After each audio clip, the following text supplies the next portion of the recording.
राम भरत गुण गणत से प्रीति, निशि दंपति पलक सम बीती। राज समाज प्रात जुग जागे, नहाई नहाई सुर पूजन लागे। श्री राम जय जय राम। आइए श्री रामचरितमानस से आगे की ओर बढ़ते हैं। श्री राम जी और भरत जी के गुणों को प्रेम पूर्वक गणना करते कहते सुनते पति पत्नी को रात पलक के समान बीत गई।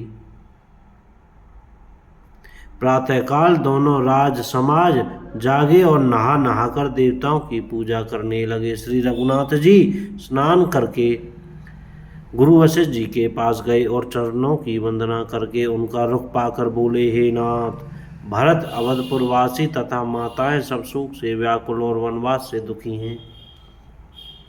मिथिलापति राजा जनक जी को भी समाज सहित क्लेश सहते बहुत दिन हो गए, इसलिए हे नाथ, जो उचित हो वही कीजिए, आप ही के हाथ सभी का हित है। ऐसा कहकर श्री रघुनाथ जी अत्यंत ही सकुचा गए। उनका शील स्वभाव देखकर प्रेम और आनंद से मुनि वशिष्ठ जी पुलकित हो गए। उन्होंने खुलकर कहा, हे राम, तुम्हारे बिना घर बार आदि संपूर्ण सुखों के साज दोनों राज समाजों को नरक के समान है। हे राम, तुम प्राणों के भी प्राण, आत्मा के भी आत्मा और सुख के भी सुख हो। हे तात, तुम्हें छोड़कर जिन्हें घर सुहाता है उन्हें विधाता विपरीत है।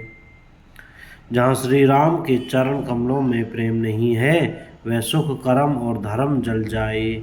जिसमें श्री राम प्रेम की प्रधानता नहीं है वह योग कुयोग है और वह ज्ञान अज्ञान है। तुम्हारे बिना ही सब दुखी हैं और जो सुखी हैं वे तुम ही से सुखी हैं। जिस किसी के जी में जो कुछ है तुम सब जानते हो। आपकी आज्ञा सभी के सिर पर है। कृपालु, आप को सभी की स्थिति अच्छी तरह मालूम है, अतः आप आश्रम को पधारिए। इतना कह मुनिराज स्नेह से शिथिल हो गए। तब श्री राम जी प्रणाम करके चले गए और ऋषि वशिष्ठ जी धीरज धरकर जनक जी के पास आए। गुरु जी ने श्री रामचंद्र जी के शील और स्नेह से युक्त स्वभाव से ही सुंदर वचन राजा जनक जी को सुनाए और कहा, हे महाराज, अब वही कीजिए जिसमें सबका धर्म सहित हित हो। हे राजन,